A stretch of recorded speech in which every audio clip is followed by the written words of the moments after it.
नमस्कार, मी रंजना धोपेश्वरकर. आपण आज बरेच दिवसांनी भेटत आहोत. तर आज आपण जे कटिंग करणार आहोत ते झटपट आपण पलाझो कसा शिवू शकतो आणि तो परफेक्ट कसा होऊ शकतो. तर झटपट पलाझो कटिंग, स्टिचिंग आणि त्याचं डिटेलिंग आज तुम्हाला सांगणार आहे. तुम्हाला कसं वाटतं ते मला नक्की कळवा. आवडलं तर शेअर करा आणि सबस्क्राईब करा. कॉटनचं 2 मीटर कापड आहे. 2 मीटर कापड हे आपल्याला परफेक्ट होतं आणि ह्याच्यात पटकन कसं आणि बॅक फ्रंट वेगवेगळे करून आपण कसं बॅक आणि फ्रंट असं कटिंग वेगळं दाखवायचं आहे, पण शिवताना ते साईडला जोडलेलेच असेल. अशा रीतीने आपल्याला कसं छानपैकी पटकन करता येईल ते आता आपण बघूया. त्याच्यासाठी माझ्याकडे हा जो पलाझोचं कापड आहे ह्याला हे असे काठ आहेत. तर हे काठ आहेत ते मी तसेच ठेवणार आहे आणि हे आपले सुटे पदर आहेत. तुम्ही काठाच्या बाजूनी इकडनं घडी घातली तरी चालणार आहे, पण मी इकडनं घालते कारण खाली काठ आहेत. त्यामुळे मी आता जसं प्रिंट आहे त्याप्रमाणे मी बेकायला घेते. आता ही पहिल्यांदा घडी किती घालायची, तर मी जे माप घेते ते तुम्हाला पहिल्यांदा सांगते. मी उंची 38 घेते आणि सीट 40 घेते. याच्यावरनं मी हे बेते. एवढी 2 मापं असली तरी आपल्याला पुरेसं आहे पलाझो कटिंग करायला. याच्यात कापडही आपण वेस्ट करून देणार नाही, कापड भरपूर मोठं आहे. तर पहिली आपण मापाप्रमाणे ही घडी घालून घेऊया. ही घडी किती घालायची, तर सीटचा 3रा भाग. आपण सीट किती घेतलं आहे, 40 घेतलेलं आहे. तर सीटचा 3रा भाग आपण करणार आहोत आणि त्याच्यात 1 इंच मिळवणार. कायम सीटचं माप घेताना सीटचा 3रा भाग करावा आणि चेस्टचं माप घेताना छातीचा आपण 4था भाग करतो. तर आपण आता ही घडी घालून घेतोय. ही घडी आपण सीट आपलं 40 सीट घेतलेलं आहे, म्हणजे साधारण 13.25 3रा भाग येतो, अधिक 1 इंच म्हणजे 14.25 अशी ही मी घडी घालणार आहे. पण ती घडी घालताना मी ॲक्च्युली 15ची घालणार आहे, कारण मला बॅक फ्रंटमध्ये सुद्धा याच्यात फरक करायचा आहे. बॅकची बाजू थोडीशी रुंद असते आणि फ्रंटची बाजू थोडी लहान असते, तर म्हणजे आपल्याला फिटिंगला परफेक्ट बसतं. तर अशा याने आपण हे कटिंग करणार आहोत. तर मी अशी ही घडी घालून घेतली. व्यवस्थित कॉटन असल्यामुळे इस्त्री करून घेतलेलं जास्त चांगलं. खाली काठ आहेत म्हणून मी काठाची बाजू घेतली, तुम्ही उलटी बाजूने घडी करू शकता. तर आता पहिल्यांदा मी ही घडी घालून घेतली. ही घडी मी 15 इंचापेक्षा थोडी जास्त घेतली, कारण आपल्याला नंतर वाढवायचं आहे याच्यात. आता आपण उंचीचं माप घेऊ. खाली आपल्याला काठ असल्यामुळे खालची रुमाल आपण घेणार नाही आहे, थेट उंची आपण घेणार आहोत. उंची आपण 38 घेतलेली, 38 इंचावर खूण केली मी. तसंच खालून पण 38 इंचावर खूण करणार आहे आणि इथे आपण सरळ रेघ करून घेणार आहोत. पूर्ण ह्याची आपण सरळ रेघ मारून घेणार. ह्याच्या पुढे मी इलॅस्टिकसाठी आपण इलॅस्टिक लावणार आहोत, त्याच्यासाठी पुन्हा 1.5 इंचाची एक रेघ आपण घेतलेली आहे. आधी आपण इथे पूर्ण उंचीचं माप लावलं आहे. खालची दुमड असेल तर दुमड घ्यावी एक्स्ट्रा, पण इथे काठ असल्यामुळे मी दुमड घेतलेली नाही आहे. पूर्ण हे माप लावलं आणि ह्याच्या पुढे पुन्हा दुमडपट्टीची रेघ घेतली. ही वरचं इलॅस्टिकसाठी असलेली दुमड आहे. आता आपल्याला सीट खोलीचं माप लावायचं आहे. सीट खोली ही आपण जनरली फ्री साईजमध्ये 15 घेतो, किंवा तुम्हाला सीटचा 3रा अधिक 1 इंच करून घेतली, जेवढी घडी घेतली तेवढी रुंदी घेतली तरीसुद्धा चालते. इथे पण मी एक सरळ रेघ मारून घेते आणि ह्या रेघेलाच मी माप लावणार आहे. सीटचा 3रा भाग अधिक 1 इंच हे माप लावलं मी. इथून मी 2.5 इंच आत घेतलं. हे माप आपलं रुंदीचं माप आहे. इथून सीट खोली घेतलेली आहे मी आणि इथे आपण रुंदीचं माप 2.5 इंच लावलं. आता हे जे राहिलेलं माप आहे 12 इंच तेच मी पुढे इथे लावणार आहे आणि इथनं आपण सरळ रेघ मारून घेणार आहोत. ही सरळ रेघ मारून घेतली की आपण आता हे जे 2.5 इंच घेतले त्याच्यापेक्षा इथं जर जास्त घेऊन इथे मी 5 इंचावर खूण करून हा सीट खोलीचा उथळ आकार काढला आहे. हा पूर्ण असा आपला आपण आधी फ्रंट ड्रॉ करतो आणि बॅकमध्ये काय फरक करायचा आहे ते मी तुम्हाला सांगणार आहे. तसंच बॉटम आपल्या आवडीप्रमाणे घ्यावा, किंवा हे जे राहिलेलं माप आहे 12 ते तुम्ही खाली लावलं तरीसुद्धा चालणार आहे. हे आपण खाली लावून घेऊया 12 इंच माप आणि ही तिरकी रेघ आखून घेऊया. आता अतिशय सोप्या रीतीने आपण हे करतो. तुम्हाला बॉटम लहान पाहिजे असेल तर लहान घेऊ शकता, थोडा नॅरो हल्ले पाहिजे असेल तर नॅरो करू शकता किंवा मोठा. हा झाला आपला फ्रंटचा भाग. आता बॅकमध्ये मी काय फरक करणार आहे तुम्हाला दाखवते. बॅकमध्ये इथून 1 ते 1.25 इंच मी वरती घेणार आहे आणि ही तिरकी रेघ पुन्हा इथं साईडला जोडून टाकणार आहे. जी आपण इलास्टिकसाठी रुंदी घेतली होती त्याच्या पुढे आपण घेणार आहोत. मी हे जरा दुसऱ्या चॉकने दाखवते म्हणजे लक्षात येईल. ही अशी तिरकी रेघ घेतलेली आहे.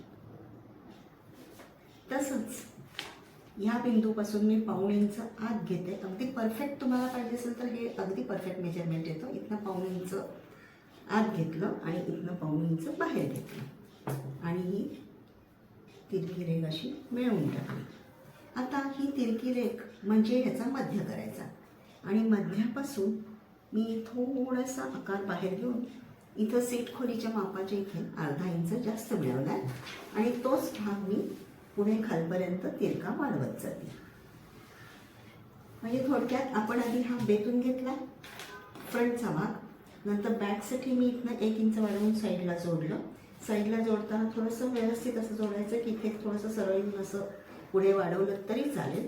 त्याच्यानंतर हा जो आपला पहिला अँगल आहे फ्रंटचा, इथून मी 1.25 इंच बाहेर घेतलं, इथनं 1.25 इंच आत घेतलं, ही तिरकी रेघ घेतली, याचा मध्य केला. मध्यापासून मुंड्या सीट खोलीचा आकार घेताना ह्या बिंदूपासून मी 1/2 इंच पुढे घेऊन ती रेघ खालपर्यंत वाढवली.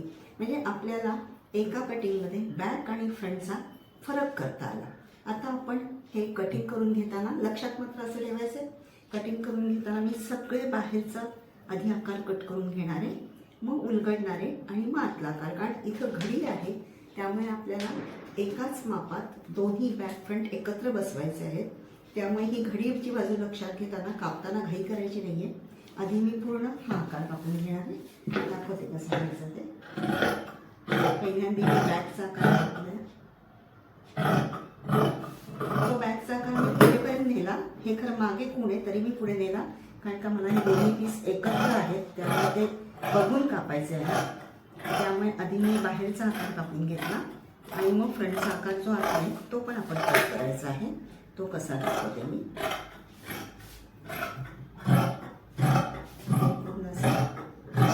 पलाझोसाठी कापून घेतला. अतिशय पटकन 15 मिनिटात शिवून होतो पलाझो.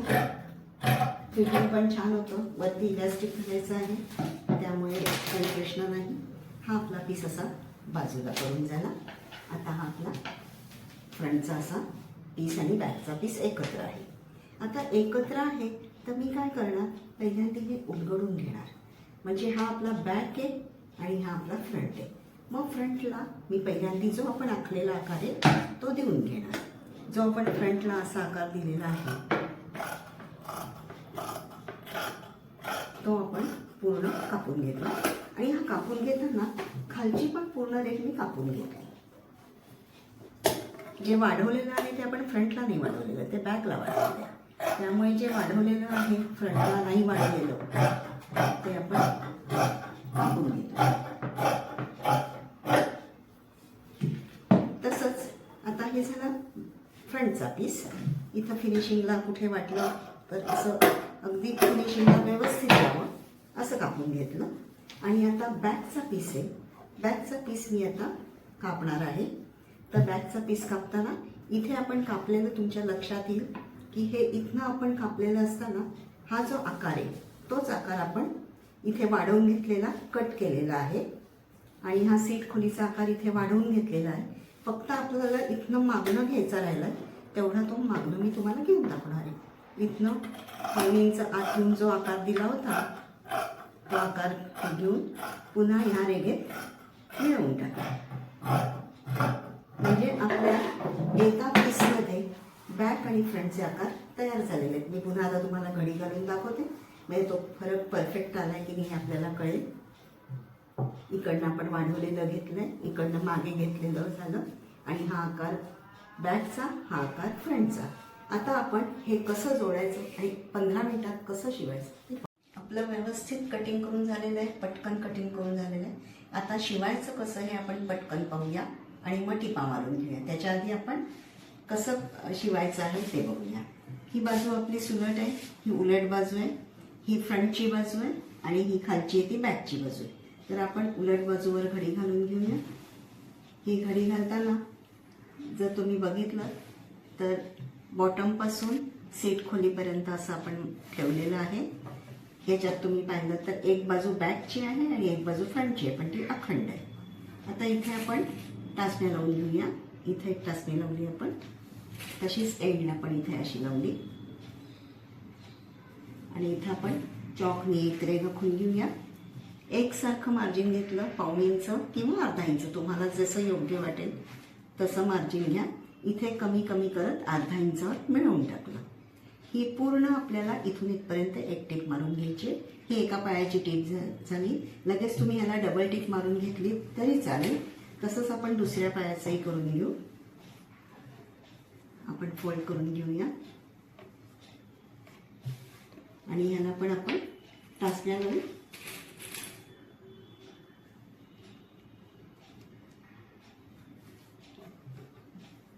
बॉटम पासून सीट खोलीपर्यंत अशी पूर्ण अर्धा ते पाऊण इंचाची टीप मारून घ्यायची.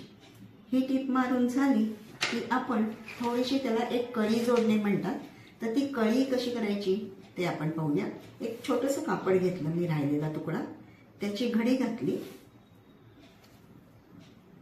अशी डबल घडी घातली आणि साधारण इथनं 1.5 ते 2 इंच घेऊन उंची साधारण 3 ते 3.5 इंच घेऊन अशी तिरकी रेघ मारली.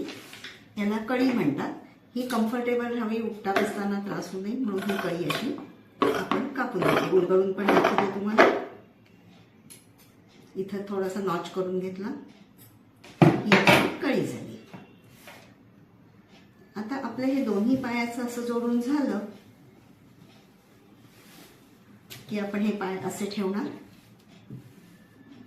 आणि याला आपण ही कळी जोडणार आहोत. ही कळी जोडताना जिथं जॉईंट आहे तिथून आपला हा नॉच आला पाहिजे आणि इथून ही अशी कळी जोडून घेणार. आपण पहिल्यांदा एक साईड अशी जोडून घेणार की ही कळी आपली अशी तयार होईल आणि मग दुसऱ्या पायाला जोडली जाईल. असं जोडलं जाऊन एक कळी आपण जोडून झाली की नंतरचा एंड कसा येतो ते पाहूया आपण. आणि मग पूर्ण शेप वरपासून जोडायचा आहे. त्याच्या आधी आपण पायाचं जोडून घेऊ आणि ही कळी जोडून घेऊ आणि मग सीट खोली कशी जोडायची ते आपण पाहूया. इथे मी डबल टिपा मारलेल्या आहेत पायाच्या बाजूनी. तसंच एका साईडला ही कळी जोडलेली आहे बघा. या कळी जोडलेल्या ठिकाणी किनारी टीप पण मारलेली आहे, म्हणजे ही कळी उसवायचं कारण असते. अशी आपली एक कळीची एक बाजू लावून झालेली आहे. दुसऱ्या पायाची पण टीप घेतली आहे. आता दुसऱ्या पायाला पण अशीच आपल्याला टीप मारायची आहे. तर ती टीप मारून घेताना मी पाय पहिल्यांदा सुलट करून घेते. सुलट करून घेतलं की पटकन लक्षात येईल की आपल्याला कशी टीप मारायची ते. तसंच दुसरा पाय पण सुलट करून घेते आणि दुसरा पाय सुलट करून घेतल्यावर मी उलट बाजूला बरोबर जो नॉच दिला आहे आणि सीट खोलीची जी शिवण आहे तिथे बरोबर मी एक टाचणी लावणार आहे, म्हणजे हा मध्य हलणार नाही. आणि आता आपल्याला पूर्ण सीट खोली अखंड जोडायची. ही सीट खोली अखंड जोडली की उसवत नाही. जर तुम्ही पायाकडनं जोडत गेलात आणि गोल जोडलं तर ते उसवतं.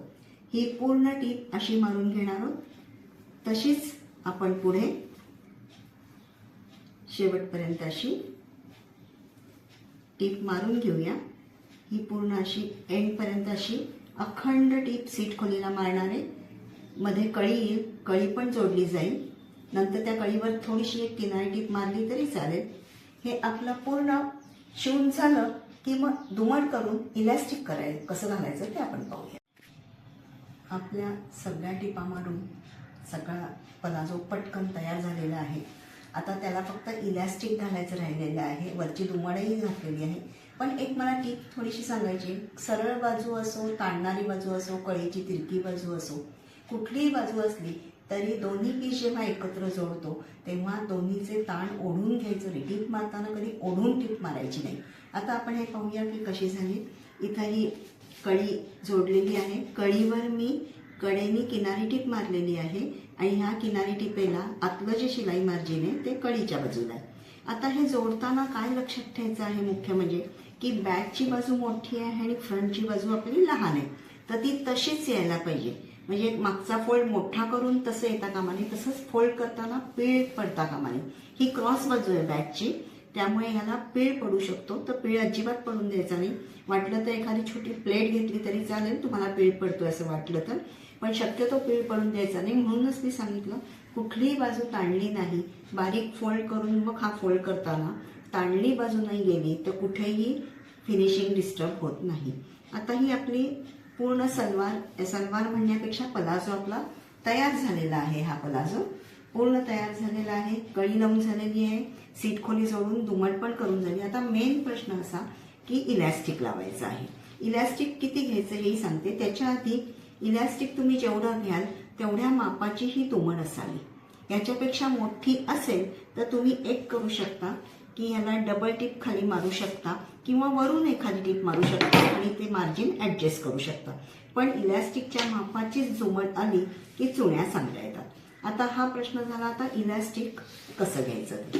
तर इलॅस्टिकचाच मोजण्यासाठी आपण काय करणार आहोत, पहिल्यांदी हे अंतर मोजून घेणार आहोत. हे आपलं अंतर आलं आहे 22 किंवा 22.5, 22 आपण धरू.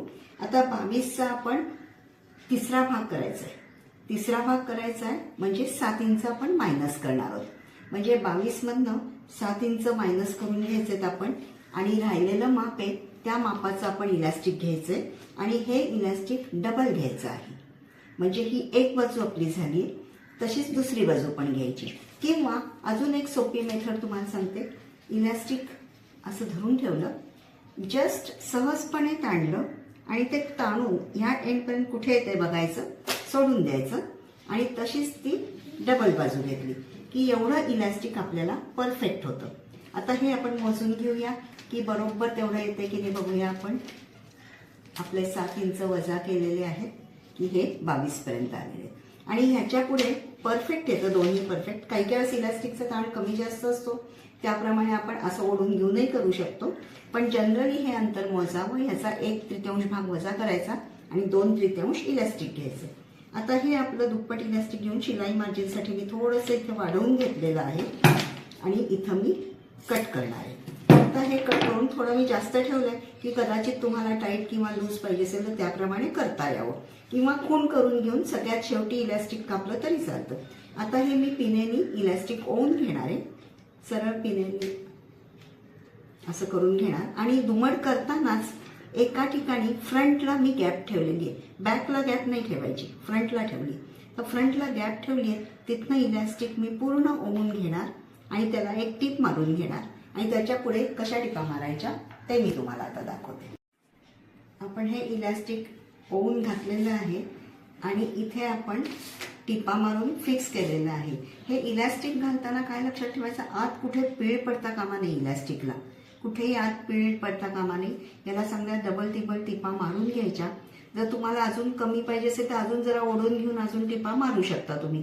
जसं लहान मोठं पाहिजे तसं करू शकता. नंतर हे इलॅस्टिक मी आत घातलं, इथं ओपन ठेवलेलं आहे. मला मी टीप मारून घेणार आहे नंतर. पण ही टीप मारून घ्यायच्या आधी मी नुसतं एक तुम्हाला छोटीशी नाक दाखवणार आहे. इकडनं हे ताणून घेतलं, पुन्हा सोडलं, इकडनं ताणून घेतलं, पुन्हा सोडलं. असं तुम्ही 2दा-3दा केलं की तुम्हाला लक्षात येईल की ह्याच्या चुण्या त्या सगळ्या एकसारख्या येतील. आणि ह्या हलू नये म्हणून ह्याच्यावर पण टीप मारायची असते आपल्याला. आधी या चुण्या सगळ्या एकसारख्या करून घ्यायच्या.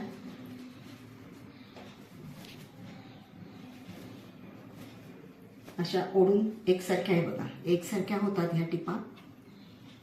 चुण्या अशा एकसारख्या होतात. अशी ओढून घेतली की हे झाल्यानंतर आता ह्याच्यावर आपल्याला टीप कशी मारायची सांगते. आधी चुण्या एकसारख्या करून घेतल्या आपली बॅक फ्रंट व्यवस्थित करून झालेली आहे की पहिली मी टीप इथं मारून घेणार.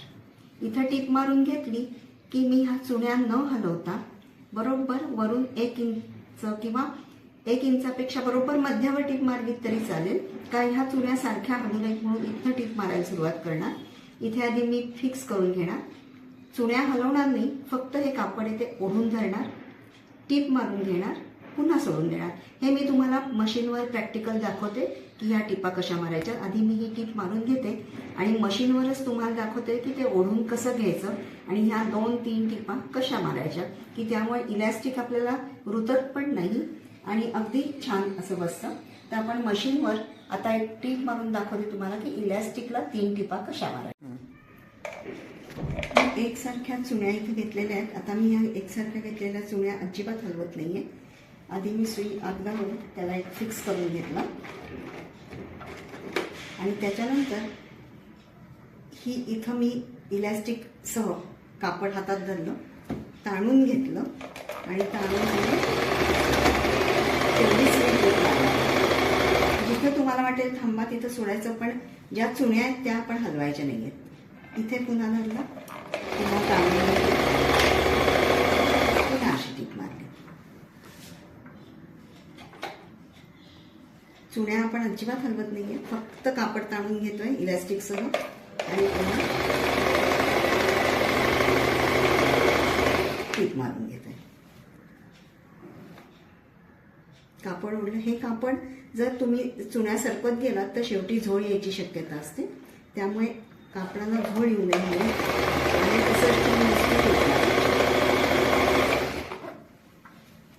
पुन्हा एंडला पाहायचंय सगळ्या चुण्या बरोबर आहेत ना. पुन्हा असं धरायचं,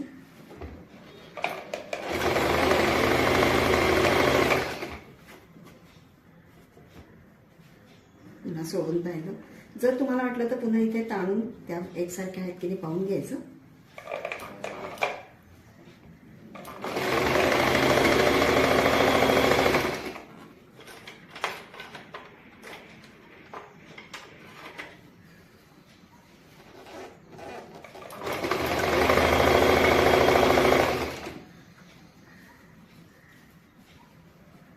पुन्हा थोडी ताणून घ्यायची.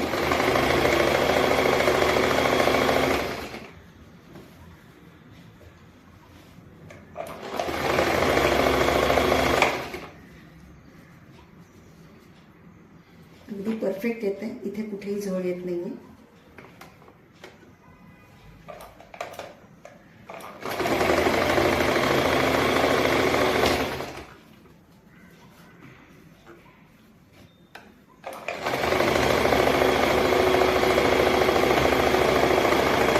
मारून इथे झालेली आहे. आता आपण दोरा काढणार होता असं कापून आणि पुन्हा अजून एक टीप मारणार आहोत इथे. आणि ह्या टिपेचा एक परिणाम असा होतो की आपल्याला हे टाईट होत नाही, इलॅस्टिक कम्फर्टेबल राहतं आणि वळ पण उठत नाही. आपला हा पलाझो पटकन तयार झालेला आहे आणि हा फिटिंगला पण अतिशय छान बसणार आहे, कारण आपण बॅक फ्रंटचा फरक करतो त्यामुळे फिटिंगला अतिशय सुरेख बसणार आहे. तर आपण झालेला पलाझो कसा आहे ते पाहूया. तर आता आपण इथं कळी जोडलेली आहे. ही फ्रंटची बाजू आहे, ही बॅकची बाजू आहे. इलॅस्टिकला आपण टिपा घेऊन झालेले आहेत. हे परफेक्ट इलॅस्टिक कमरेला बसणार आहे. एक तुम्हाला प्रश्न पडते की ह्याची बॅकची आणि फ्रंटची बाजू ओळखायची कसं. तर आपण पूर्ण कळीच्या शिलाई मार्जिनच्या इथं जर घडी घातली आणि जर इथे शिवण आहे बॅकची शिवण, ती शिवण आणि फ्रंटची शिवण एकत्र केली तर तुमच्या लक्षात येईल बॅक ही मोठी असते आणि फ्रंट हा लहान आहे आणि बॅक ही मोठी आहे. ह्याच्यावरनं आपल्याला लक्षात येतं की ही बॅकची बाजू आहे. अगदीच तुम्हाला जर प्रश्न पडला असेल तर इथे रेडीमेड सारखा एखादा काहीतरी फ्लॅप लावून टाकला तरी सुद्धा चालणार आहे. तर अशी ही आपली झालेली आहे पूर्ण तयार, आपला पलाझो तयार झालेला आहे. आपला हा झटपट पलाझो तयार शिवून झालेला आहे आणि हा घरच्या घरी अगदी अर्ध्या तासात पटकन तुम्ही शिवू शकता. फिटिंगचं परफेक्शन आणि स्टिचिंगचं परफेक्शन आलं तर आपल्याला कुठलीच गोष्ट अवघड नाही. धन्यवाद.